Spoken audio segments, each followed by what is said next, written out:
성경 속에 있는 수많은 인물들 가운데 우리는 어떤 이름의 이름만 들어도 특정한 장면을 떠올릴 때가 많습니다. 우리가 다윗이라는 이름을 들으면 골리앗과 물맷돌을 가지고 싸우는 장면이 떠오릅니다. 요셉하면 형제들에게 팔렸으나 애굽의 총리가 되는 장면이 떠오릅니다. 그렇다면 솔로몬 하면 어떤 장면이 떠오르냐라고 물으면 아마 대부분의 분들이 지혜로운 왕, 슬기로운 재판의 장면을 떠올리실 겁니다. 맞습니다. 솔로몬은 참으로 지혜의 왕, 지혜 중에 지혜를 가진 왕입니다. 우리가 그림으로 보는 장면은 두 여인이 한 갓난아이를 두고 서로 자기가 친모라고 주장하며 다투는 장면에서 솔로몬 왕이 놀라운 지혜로운 방법으로 진짜 어머니의 마음이 어떤 마음인지, 진짜 엄마의 마음은 어떤 마음인지 우리에게 보여주었습니다. 그 장면은 지금까지도 솔로몬의 판결이라는 제목으로 남아있습니다. 하지만 우리는 기억해야 할 것이 있습니다.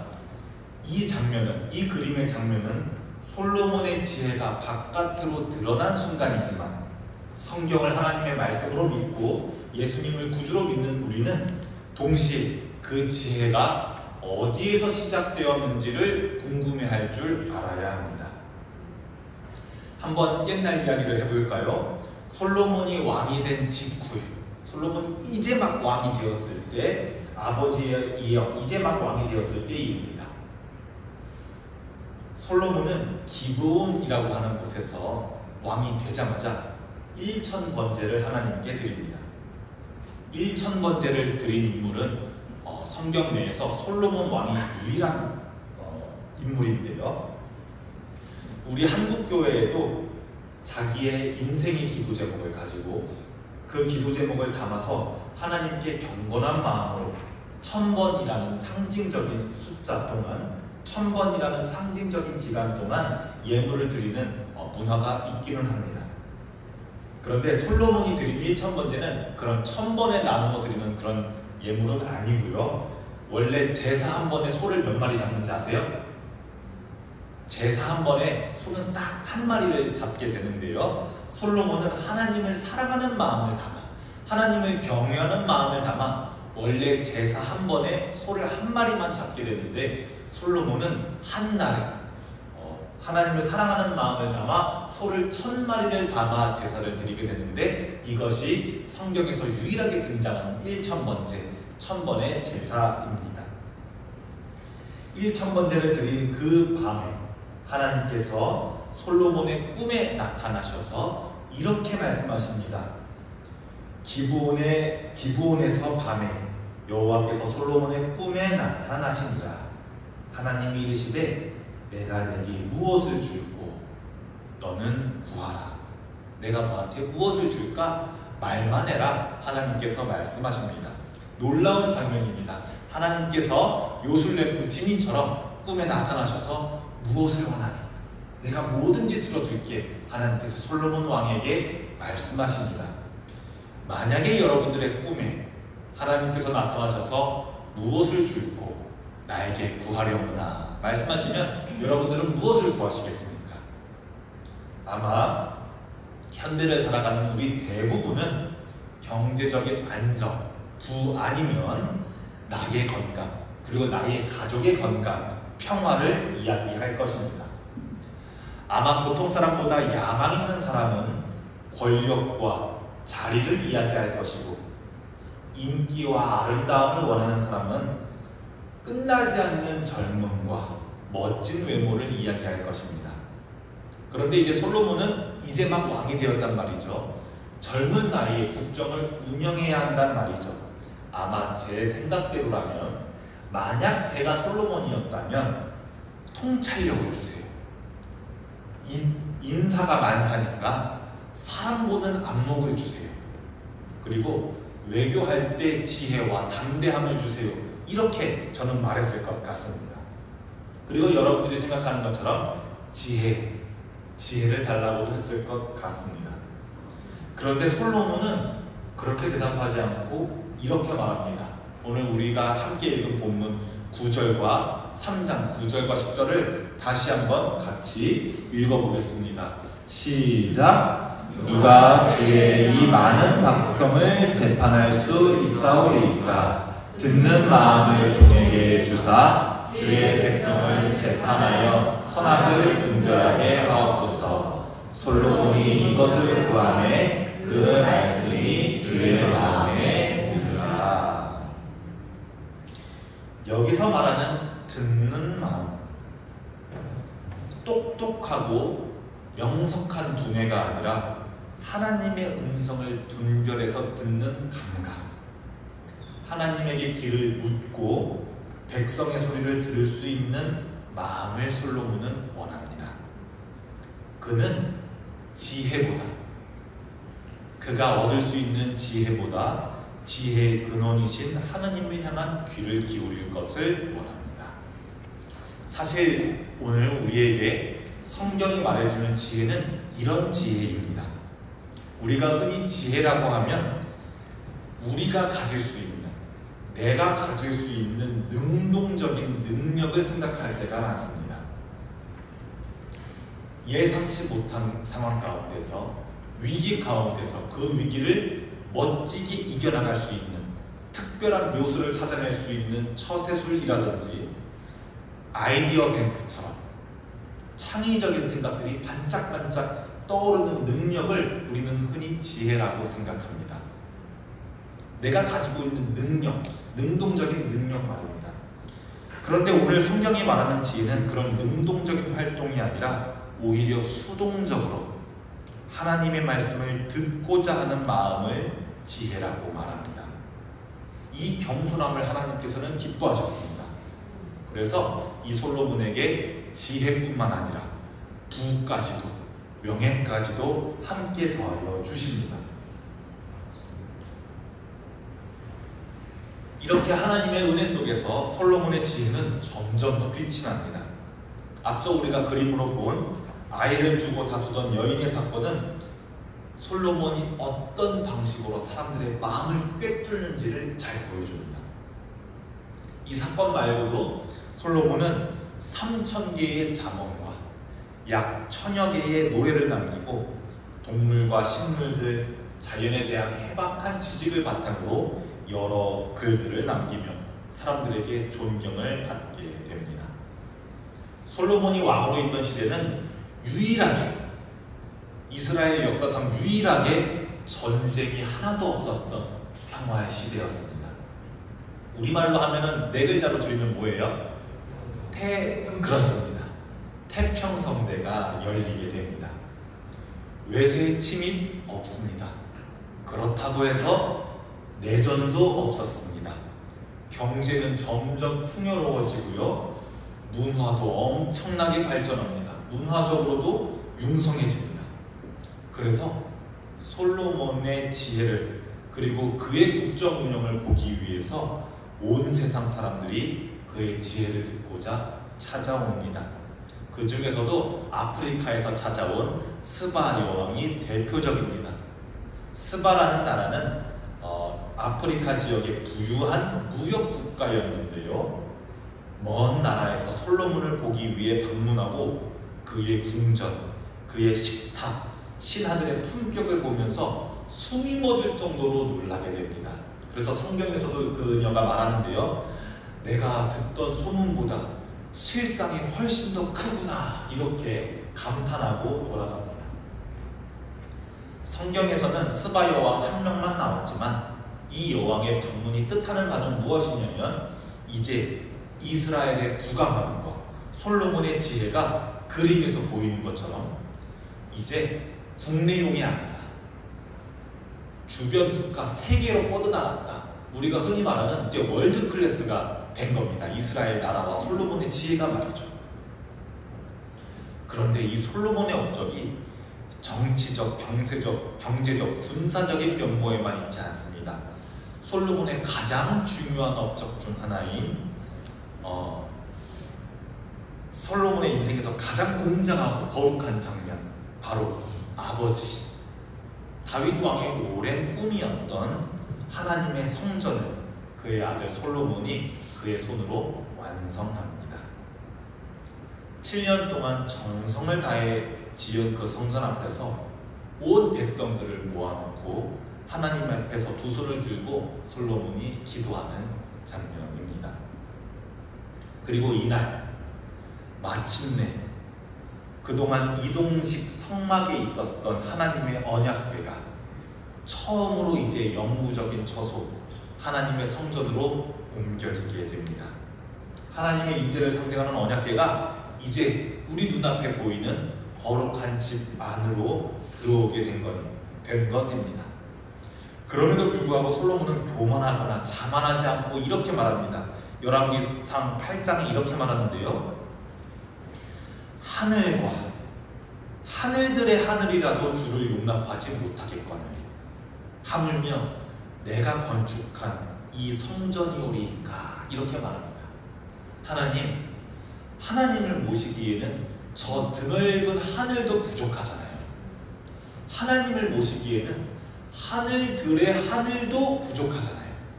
그런데 어떻게 감히 제가 지은 이 누추한 성전 안에 하나님을 모실 수 있을까요? 이렇게 하나님께 말합니다. 하나님을 경외하는 마음으로 누구보다 멋진 성전을 지었지만 겸손한 마음으로 하나님께 이렇게 고백합니다. 이 고백은 성전을 바라보면서도 여전히 하나님의 음성을 잃지 않으려고 했던 솔로몬의 겸손함을 잃지 않으려는 겸손한 마음이었습니다. 그런데 이렇게 신앙적으로도 그리고 경제적으로도 그리고 국정 운영 정치적으로도 하나님 앞에서 모자람이 없었던 이 솔로몬이 하나님 앞에서 듣는 마음을 구하며 겸손한 마음을 가졌던 이 왕이 오늘 본문, 우리가 읽은 본문 열왕기상 11장에서는 너무나 다른 모습으로 등장하게 됩니다. 솔로몬 왕이 바로의 딸 이외에 이방의 많은 여인을 사랑하였으니 그가 사랑했던 여인의 수가 3절에 보니까 몇 명이었는지 아세요? 1000명이나 됩니다. 1000명. 여러분 혹시 그 마블 시리즈의 히어로 영화 어벤져스를 많이 보셨을 겁니다. 거기서 극중에 히어로 중 한 명인 아이언맨 토니 스타크가 자기가 너무나도 사랑하는 어린 딸을 재우면서 아빠가 엄청 사랑해 I love you tons 이렇게 말하는데요. 이 어린 딸도 아버지를 하늘만큼 사랑하거든요. 너무나도 사랑하거든요. 그래서 이 딸도 내가 아빠 더 사랑해, 내가 아빠 더 많이 사랑해, 사랑하는 마음을 크게 표현하고 싶은 마음에 자기가 아는 가장 큰 숫자를 이야기하면서 나도 아빠를 3000만큼 사랑해 이렇게 말하는 장면이 나옵니다. 이 대사는 이 어린아이의 감성적이고 너무나도 순수한 표현으로 관객들의 큰 사랑을 받은 문장 중에 하나입니다. 나도 아빠를 3000만큼 사랑해 이 문장이 말이죠.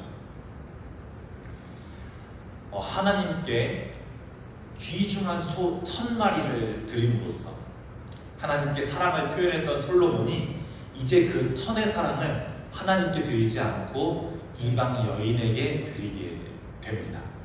단순한 숫자의 문제가 아닙니다. 이 여인들의 출신을 보자 하면 모압, 암몬, 에돔, 시돈, 헷 등등 하나님께서 이스라엘 역사에 걸쳐 출애굽 이후에 모세를 통하여서도 여호수아를 통하여서도 그리고 수많은 사사들을 통하여서도 반복하여서 경계하신 이방 민족의 출신이었습니다. 왜 하나님은 그렇게 이방 여인들과의 결혼을 경고하셨을까요? 그 이유는 다음 절에 분명하게 나옵니다. 그들이 반드시 너희의 마음을 돌려 그들의 신들을 따르게 하리라. 왜냐하면 그들이 가져오는 우상 숭배와 그들의 가치관, 그들의 신념이 하나님 백성의 정체성과 경건함을 무너뜨릴 수 있기 때문이었습니다. 물론 여러분들 대하 드라마나 역사 드라마 좋아하시는 분들은 아마 많이 보셨을 텐데요. 고대 근동 사회에서 왕들의 정략 결혼은 아주 보편적인 외교 전략입니다. 솔로몬도 솔로몬에게 죄악이 가득해서 정략 결혼을 한 게 아니라요. 원래 고대 근동 시대에서는 이렇게 외교합니다. 솔로몬 왕은 애국 왕 바로의 딸을 아내로 맞이한 것을 시작으로 주변 국가들과 동맹을 맺기 위해서, 그리고 평화를 유지하기 위해서 정치적, 외교적 목적의 결혼을 거듭하게 됩니다.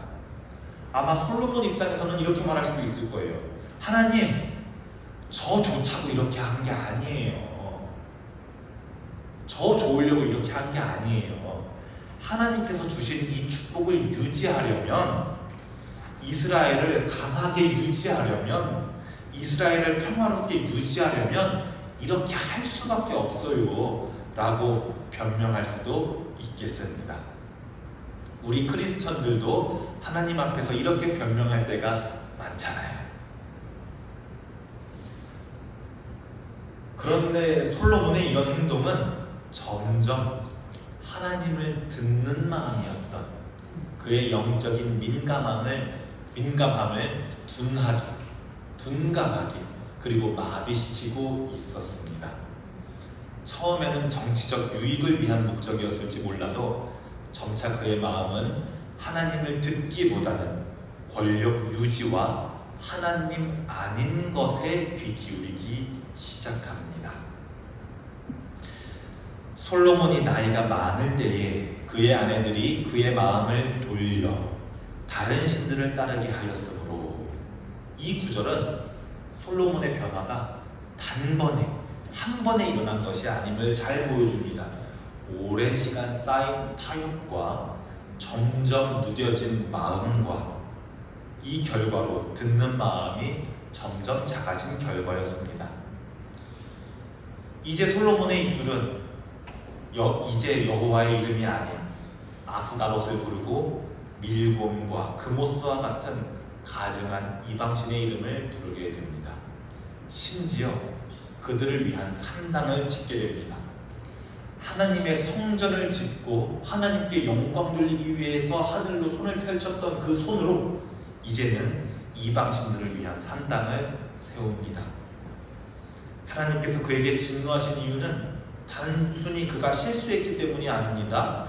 그에게 2번이나 하나님께서 나타나셔서 그러면 안 된다 찾아오셔서 경고까지 해주셨습니다. 그러나 하나님의 말씀을 기억하지 못했고, 솔로몬이 가장 잘 아는 지혜의 근본은 여호와를 경외하는 것이라는 자기가 자기 입으로 말했던 잠언 1장 17절의 진리를 그는 그의 삶으로 끝까지 살아내지는 못했습니다. 결국 하나님께서는 선언하십니다. 내가 반드시 이 나라를 네게서 빼앗아 내 신하에게 주리라.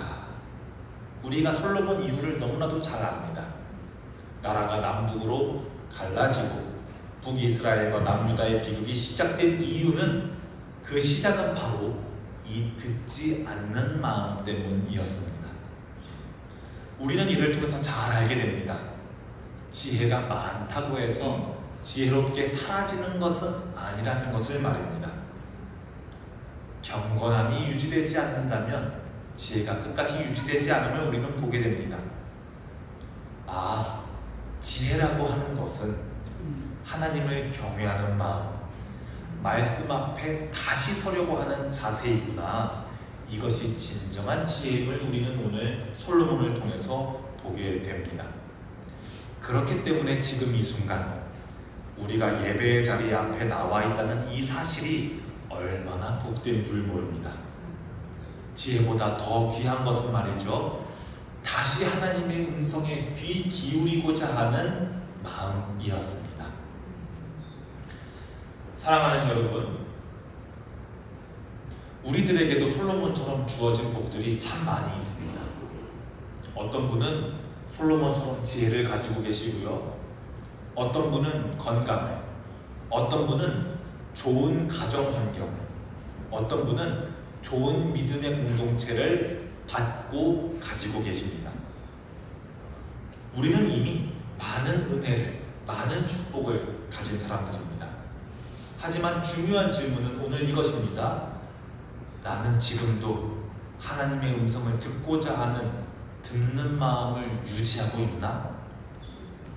우리가 주일마다 다시 예배의 자리에 나오는 이유는 감동을 주는 재밌는 설교를 듣기 위해서가 아니라, 물론 제가 그렇게 할 수 있는 능력도 부족하지만 설교를 듣고 은혜 받기 위해서 오는 것이 절대 아님을 여러분 꼭 알고 계셨으면 좋겠습니다. 이 시간은 다시 하나님의 말씀을 듣는 마음을 가지러 오는 시간입니다. 한 주간 세상에서 살아오면서 흐려졌던 내 귀를, 무뎌졌던 내 귀를 다시 하나님 앞에서 귀를 열어두는 시간입니다. 그래서 여러분, 예배는 하나님께 뭔가를 말하려고 오는 시간이 아니라 하나님의 말씀을 듣기 위해 내가 조용히 무릎을 꿇는 시간과도 같습니다. 맞다, 오늘 주일이지. 내가 거룩하게 구별된 이 하루 동안은 잠시 쉬고 다시 하나님이 내게 말씀하시는 그 말씀을 들으러 가야지 하는 시간이 지금 이 시간입니다.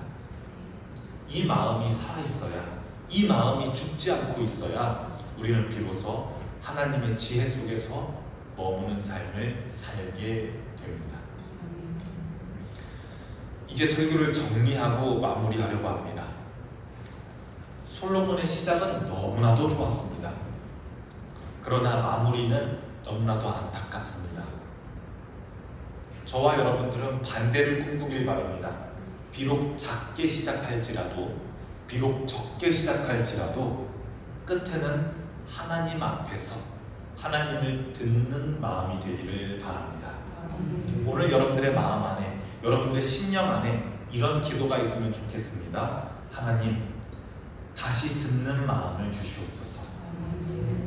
하나님, 다시 나를 이끌어 주시고 하나님께서 말씀하실 때 내가 귀 기울일 수 있는 사람이 되게 하여 주시옵소서. 내가 지혜보다도 먼저 경외하는 마음을 잃지 않게 하옵소서. 그 기도하는 자리에 하나님은 오늘도 오셔서 말씀해 주실 것입니다. 그 말씀을 듣는 여러분들이 되시기를 주님의 이름으로 축복합니다.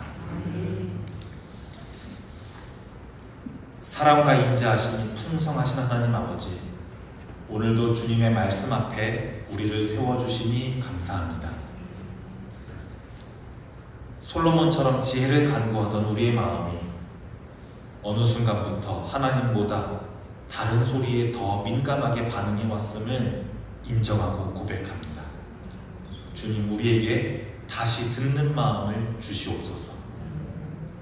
하나님의 음성을 놓치지 않는 영적인 귀를 회복하게 하시고 말씀을 대할 때마다 두렵고 떨리는 마음으로 순종하게 하옵소서. 오늘 우리에게 지혜보다 앞서야 할 것은 경외하는 마음임을 다시 깨닫게 하시니 감사합니다. 우리 안에 주님의 말씀이 중심이 되게 하시고 우리가 혹 형통할 때에도 교만하지 않게 하시며 지치고 흔들릴 때에는 말씀으로 위로받고 다시 설 수 있는 믿음을 주시옵소서. 이제 예배를 마치고 삶의 자리로 돌아가려고 합니다. 우리의 생각과 우리의 계획보다 먼저 주님의 뜻을 구하게 하시고 무엇보다 하나님의 말씀을 듣는 사람, 그 말씀대로 살아가는 사람이 되게 하여 주시옵소서. 예수 그리스도의 이름으로 기도합니다. 아멘.